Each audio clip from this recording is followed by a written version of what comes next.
We should be concerned about fraud in our state government.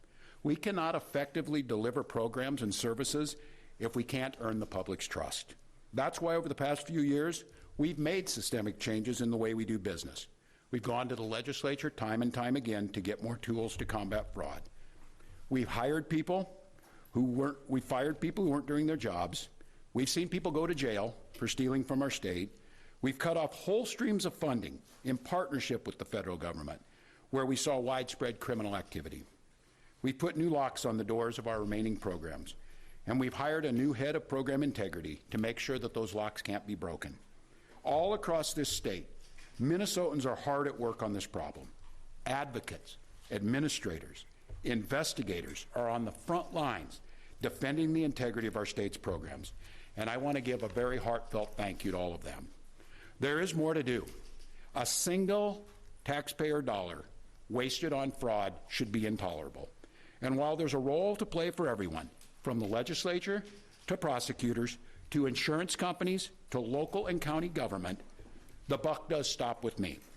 My administration has been taking fast, decisive action to solve this crisis. We'll win the fight against the fraudsters.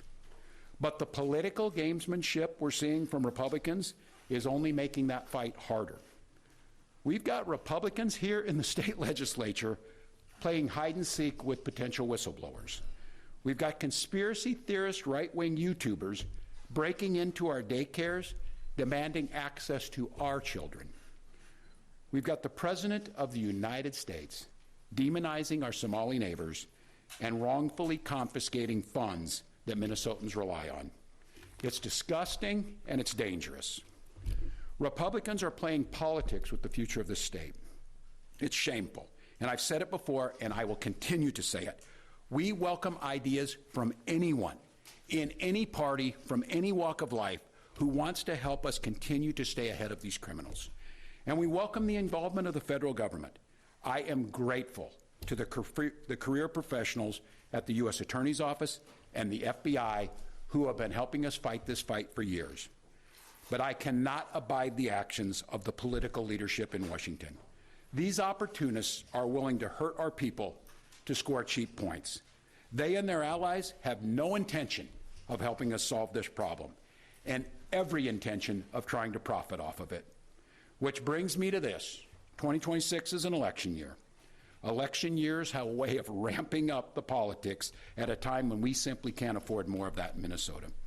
In September, I announced that I would seek a historic third term as Minnesota's governor, and I have every confidence that if I gave it my all, we would win the race. But as I reflect on this moment with my family and my team over the holidays, I came to the conclusion that I can't give a political campaign my all. Every minute that I spend defending my own political interest would be a minute I can't spend defending the people of Minnesota against the criminals who prey on our generosity and the cynics who want to prey on our differences. So I've decided to step out of this race, and I'll let others worry about the election while I focus on the work that's in front of me for the next year. I'm passing on this race with zero sadness and zero regret. I did not run for this job to have the job. I ran for the job to do the job. Minnesota faces enormous challenges this year, and I refuse to spend a single minute doing anything other than rising to meet this moment. Minnesota has always come first and always will. That's what I believe servant leadership demands of me. As an optimist, I'll hold out some hope that my friends on the other side of the aisle will consider what servant leadership demands of them in the moment. We can work together to combat against the criminals. We can work together to rebuild the public's trust and make our state stronger. But make no mistake about it, if Republicans continue down the path of abusing power, smearing entire communities, and running their own fraudulent game at the expense of Minnesotans, I will fight back with everything that I have.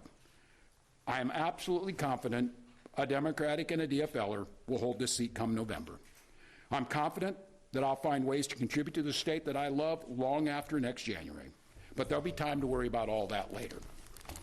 Today, I'm proud of the work we've done to make Minnesota America's best place to live and raise kids. From our new paid leave policy to our child tax credit to our school lunch programs feeding every single child. And I'm doubly proud of the incredible team we put together to make this vision a reality.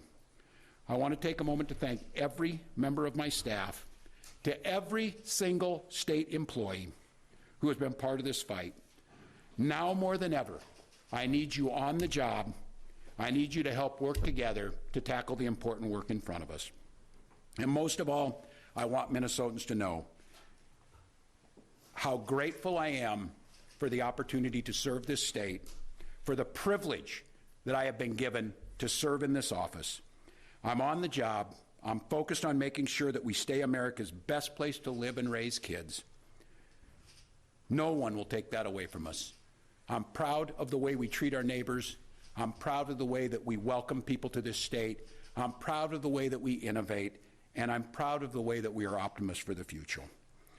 No one's taking this away from us. Not the fraudsters, certainly not this president, not on my watch. Tomorrow, I'll be back with you. I'll give you an update on America's best paid family medical leave program that is now a week into it. And at that time, I'll take all your questions. Thank you all.